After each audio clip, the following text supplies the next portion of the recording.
What's up, UFC 325? Covering the main event in the last video, let's cover the rest of the card. Starting off the co-main event. Alright, I'm starting off with the co-main event because you probably care about the co-main event more than you care about the prelims. So, Benoit said Denis versus Dan Hooker. Benoit disappointed me. Hooker disappointed me. Benoit's one of my favorite fighters. You know this. You probably don't, because most of you probably don't, because just only watch my content. But Denis is one of my favorite fighters. Third favorite fighter after Yuri and Jan. Yeah. Or he was, not anymore. Yes, performances make them... yeah, and yes. Oh, you're going to say, oh, just because, he had a performance is a little iffy, he's, your less favorite now? You're really going to be that unfair? Yeah. Yeah, because the reason you like fighters is because of their performances, right? When I say, this is my favorite fighter, it's sometimes, it sometimes has stuff to do with their personality. But, it's mostly about the fighting because they're fighters and I like them for how they fight. It just makes more sense. And he looks slow as a fucking snail on the feet, even slower than normal. Dude, I saw them, when they shadow box in backstage in the locker room, like the pre-recorded shadow boxing from freaking... They show it 30, 40 minutes after it happened. And you just see them, shadow boxing, doing whatever. And I saw Benoit, right? And when I saw Benoit, his eyes look super puffy. You could barely see his eyes. His eyes were gone. Just little black beads, under his freaking big-ass eyebrows. And then his face just looks swollen. It looks swollen. I don't know, this guy, it's definitely not Staph. He had Staph in the freaking Poirier fight, but I don't know what he had. I don't know if he was sick or what, but I don't know, that's just something that happens to Benoit. He just gets sick, I guess. I don't know if he doesn't take showers or what. I'm not trying to make any accusations against my boy, but you know what I'm saying. It's just, I don't know, it's just something to look at, I guess. Yeah, so I was a little worried. I was like, okay, I feel like you're going to submit Dan Hooker. I think it's inevitable. But I didn't think Dan would give it to him. I rewatched round one, and I still have the thoughts that I had when I watched it live. I still think Benoit won round one. There was a lot of people who thought Hooker won round one. Come on. The strike numbers are... The strike numbers in both rounds were in Benoit's favor. Significant and total. And Benoit also had a takedown in that round. He had takedown. He had control time. Damage was similar. You could say, Dan Hooker did a little bit more damage because of a couple teeps early. Cool, a couple teeps early, but the majority of the round, Benoit was winning. Had a takedown. Had control time, mostly on the feet, in the clinch. Battered him in the clinch quite a bit. Landed more strikes than Hooker did.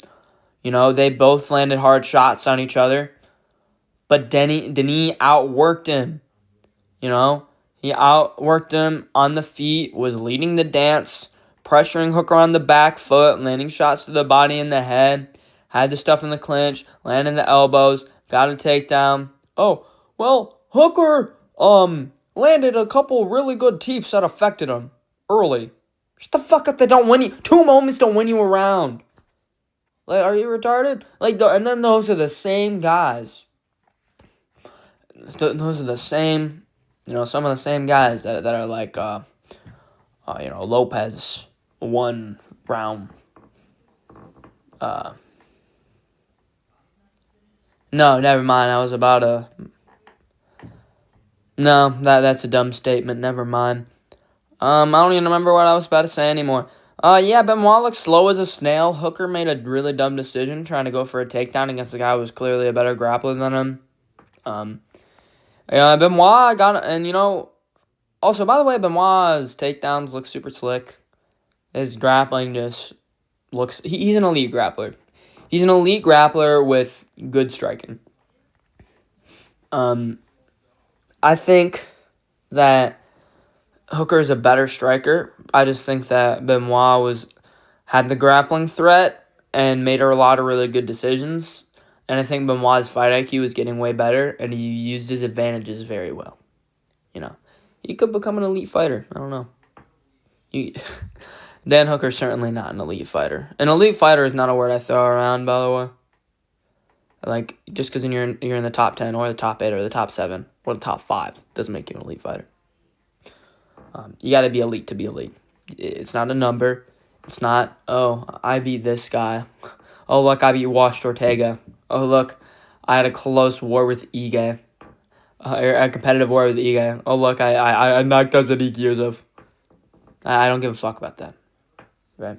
If we say it like that, Lopez's run isn't that impressive outside of the Gene Silva shit. And Gene Silva beats him 7 times out of 10. Sorry, it just does. He already showed crazy adjustments in a short amount of time against Allen and looked fantastic. Built into that fight perfectly. Anyways, Benoit Saint Denis, Hooker tried to go for that takedown, didn't get it because he's shit on the ground for a guy who's ranked, and Benoit is amazing on the ground. Just for a guy in MMA, and freaking obviously reversed him. And just got into tech mount and started going to crazy in tech mount. And eventually he got an arm triangle. No, mount and then half guard. And then arm triangle. Failed the arm triangle. Tried to adjust on the arm triangle. I was like, dude, you got to get him flat on his back. He had a hard time getting him flat on his back. Sarukian was easily able to get an arm triangle on him. Easily able to get him flat on his back. And just easily choked him out with an arm triangle. But watch her adjusting that choke 2 times. Like, literally across 2 minutes, he couldn't get an arm triangle. Try to go for an Americana. It was a good attempt. He was just constantly threatening stuff. And then just started ground and pounding the living shit out of him. I mean, look at these strikes. I don't know if I believe those strikes. 170?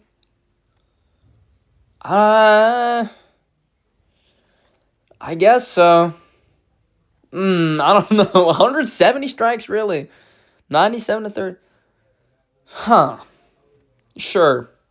It's a little generous to Benoit, but okay. 2 for 9? No, he was 3 for 9. He's landed 2 in round 1, and then 1 in round... No, because that was... No, it was 2 takedowns in round 1. Yeah, 2 takedowns in round 1, and then round 2, Dan Hooker fumbled. And then, beat the shit out of Benoit on the ground.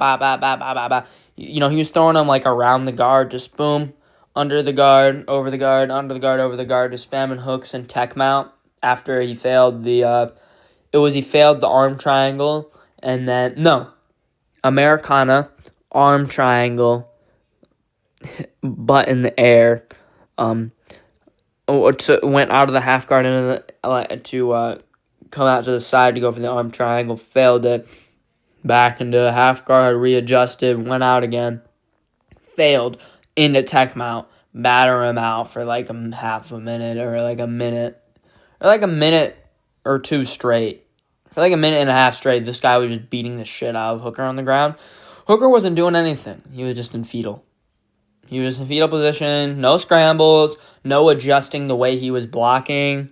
Same exact spot. He was stuck there. Hooker got cement poured down his spine, and he was just frozen in time. And Hooker just got beat the shit out of Benoit. Really good stuff from Benoit, but Hooker kind of gave him that win, shooting the takedown and just kind of folding on the ground like that. And I can't say folding, but just not being able to intelligently move or scramble or anything. And it's just oh, wow. Thanks a lot, Hooker.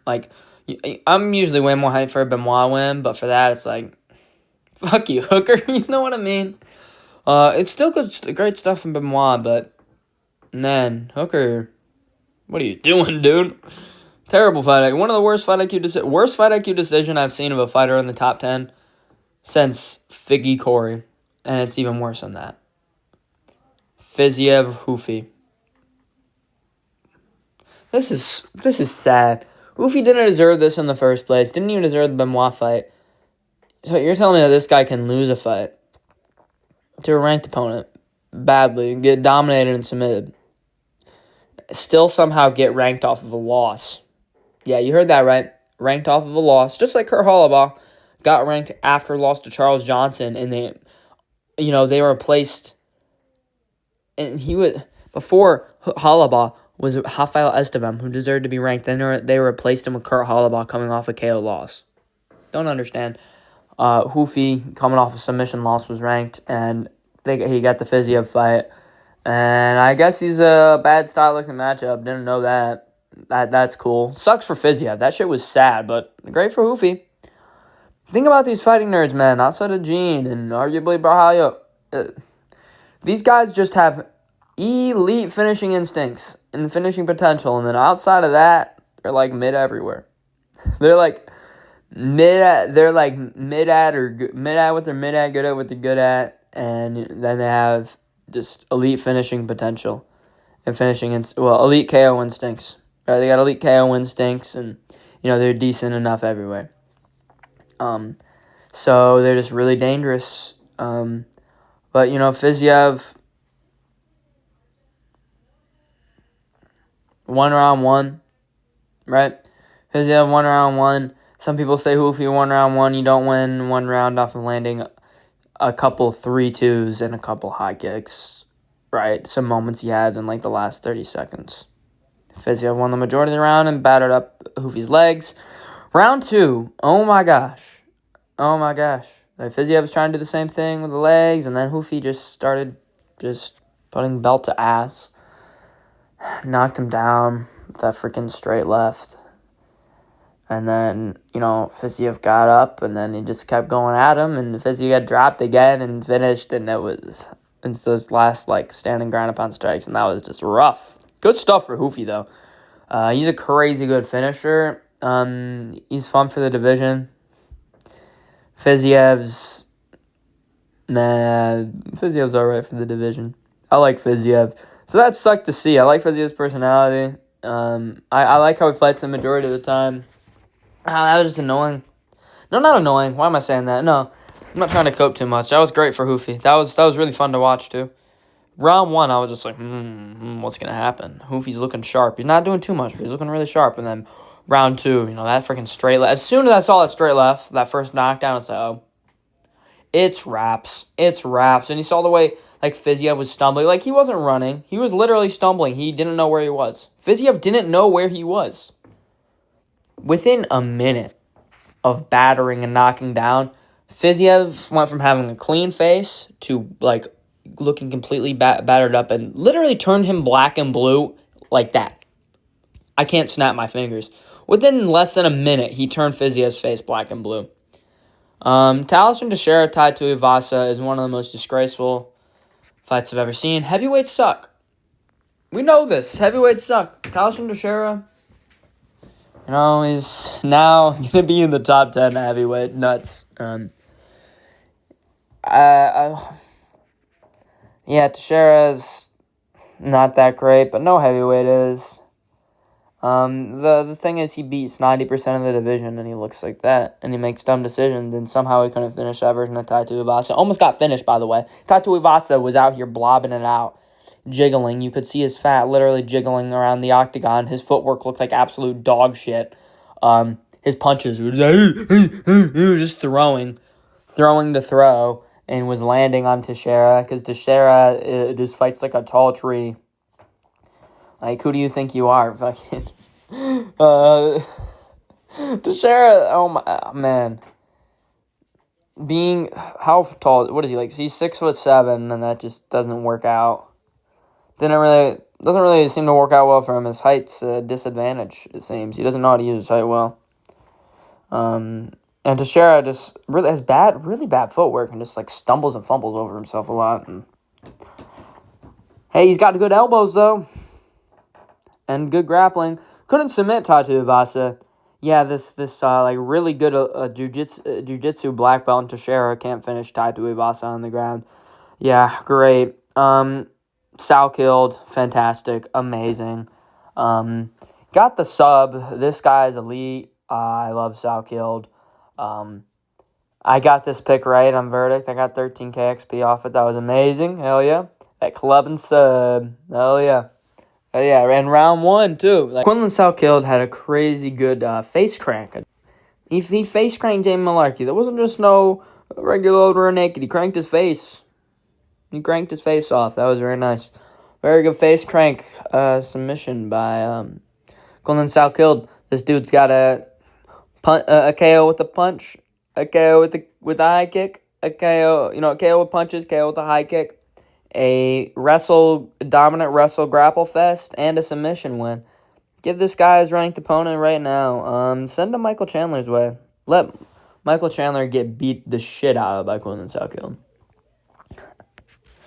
Yeah, he definitely beats Michael Chandler. I'm very confident in that. Quinlan Southfield probably beats a lot of people, dude. He beat Dan Hooker. Yeah, as you can tell, I don't put much stock in Dan Hooker anymore. Plus, to be fair, there's a lot of really good lightweights outside the rankings. There's a lot of unwinnable matchups for Hooker, too. Man, I can't wait for someone to beat up Hooker, like someone that I like to beat up Hooker just so they can get boosted up the rankings and have good matchups. Dan Hooker's going to be a stepping stone now. That's sad, but it's true. And, step one was getting fucked by Benoit. Billy Alicana versus Junior Tafa. Okay, this is the Tafa game plan. You knock down your opponent in round 1 and get submitted in round 2. Same thing happened with Duco Tokos. He knocked him down, and my buddy was, Tafa's gonna KO him. And I'm like, dude, did you watch the Tuco Tokos fight? He's like, no. I just heard about the result. This is exactly how it went. Billy's good. Billy's fine. Billy's a smart fighter. Billy's a technical fighter. He's fine. And then Billy was fine and got that really good rear naked choke. Really clean. Dude, that angle on that rear naked choke was so sick. So sick. Really slick RNC. And Tafa went out. That's right. He choked Tafa out cold, I believe. No, it wasn't. Oh, it was the Elliott. Oh, I'm sorry. Elliott was the one who went out cold. Not Tafa. Tafa tapped. That was a really good sub from Billy Alicana. Really fun first round. Man, I don't want to see Tafa get cut. I don't care that he's 6-5 in MMA. He's getting screwed over in matchups. And he's improving. He's constantly improving. He's getting in better shape. And, he's got lots of power. He's a Samoan. This dude's got freaking bricks in his hands.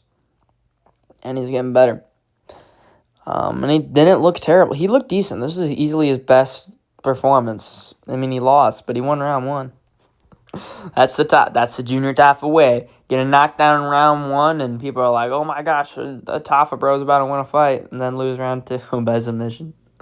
Cam Rowson got a KO over Cody Brundage in round 2. Not surprised. Good shit from Cam Rowson. A little bit rough in round 1, though. A little bit rough. Cody looked like shit, but he was still kind of causing Cam issues. Dude, Cody Brundage he thinks he's a gangster. It's so weird. This guy's 11-8. This guy is 6-7 in the UFC. Or no, 5-7, 5-6, and then with a draw and a no contest, some shit like that. Doesn't fucking matter. He's only got 5 real wins because the one is a freaking illegal elbow, so it's not a real one. It's got 5 wins and 6 or maybe 7 losses, something like that. Oh, 6 because freaking I count the Eric McConical fight as a win for Brundage because it was a straight up robbery. Brundage won that. Yeah, Brundage is just like a worse Petrosky in a way. Yet he caused more problems for Ralston. Ralston, he's weird. He's a really good finisher and looks good and slick while doing it, but he has bad defense. He has really poor defense and does not move well on his back foot at all. Jacob Malkoun beat Torres Finney. Torres Finney's dog shit. I don't know why I picked him. One of my worst picks of all time. I watched the Valentine fight. I saw the other fights. He actually beat Cam Rowston on Contender Series. Not a good look for Cam Rowston, especially after this. Yeah, he got a submission win over Cam Rowston. Oh, jeez, that's fucking nuts. But I'm pretty sure it's submission. I don't care to fucking look it up. You guys can do that. But, Jacob Malkoun beat the shit out of him for 3 rounds. Torres Finney's going to get cut. You know, he's got one more fight left in his contract. Give him someone terrible. I mean, Jacob Malkoun is kind of that. Like, he's not good. I don't know. Give him, like, Jamie Pickett. Give him Cody Brundage. Torres Finney, Cody Brundage. Run it. Let's see who's more shit. Jonathan Mikalev. I got this fight right. I'm so mad I didn't stick with my submission pick. So I got a gold medal on the prelims, but I could have gotten a gold belt. Just like because I got a gold belt on the main card because of my boy Salco. But I could have got a gold belt in the prelims too. I'm really good at these submission picks, man. I predict these things, yeah. But for some reason, I couldn't get the Mikalev one because I was like, I think he's gonna get a submission, but I don't know if it's that likely. Open Outlet's a really good grappler, so I don't know. I'm just going to say Jonathan decision. But no, he got him with a submission and looked really good. This is a nice scrap. You know, it was, I believe Oban won round 1. Yeah, you know. They both look, you know, decent on the feet.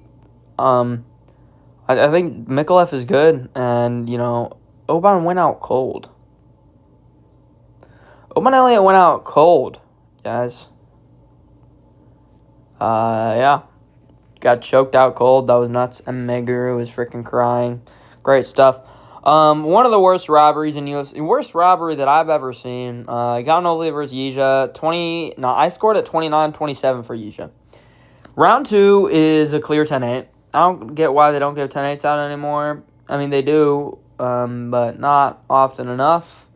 You know, Rebecca not getting a 10-8 over freaking Ludovic Klein was stupid. You know, they gave Ludovic Klein, Mr. Doesn't Have a fucking leg by the end of the fight, the win, even though it was a clear 28-28 draw. This is a clear 29-27. You can argue, round 3 was close. Round 3 was close. You can say, hey, I get it. If you say hopefully won round 3, it's like, respectfully, I don't think that's that great of a take, but sure. I see the argument. I don't think it's a good one, but it's there. Sure. You can say it, but, I mean, even just looking at the stats, and the stats do reflect the fight. And even damage-wise, Yija was up the whole time. And he had, you know, the knockdown 2 in round 2, you know, really dominant 10-8 round. Clear 10-8 round in round 2.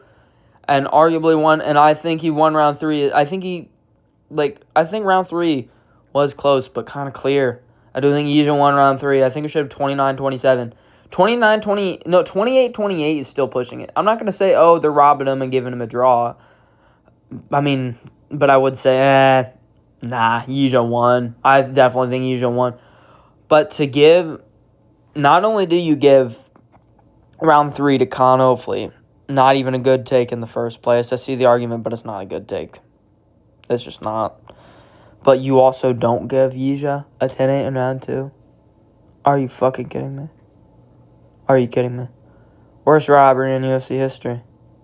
Worst robbery in Honestly, you know what? You know, I'm being too nice about round 3. Round 3 was clear for Yija. It was. I remember seeing that round like, Yija won another one. Yeah, Yija won 29-27. Kind of clear.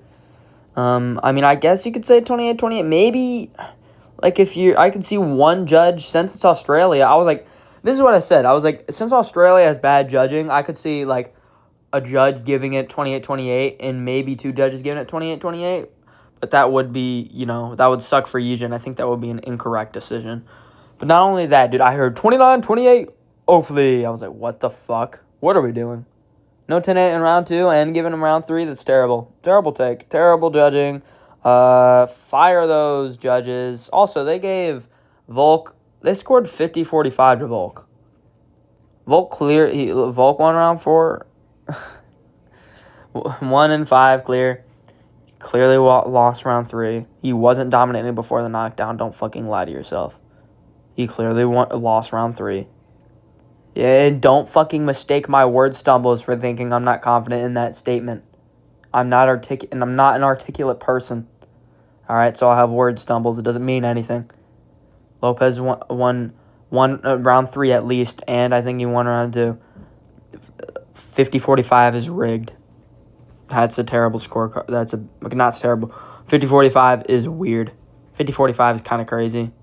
Giving him round... Honestly, it's crazy. Giving him round 3 is crazy. Don Marfan. Great. It's great. Great stuff from Don Marfan. Won that decision against Kim Sang-wook. Or Sang-wook Kim. Yeah. That was a good fight. Man, I need to start doing... why is my memory so bad? I remember this being a great fight. That was a war. Rainbow, my boy Rainbow versus my boy Lawrence Louis. They had a really nice scrap too.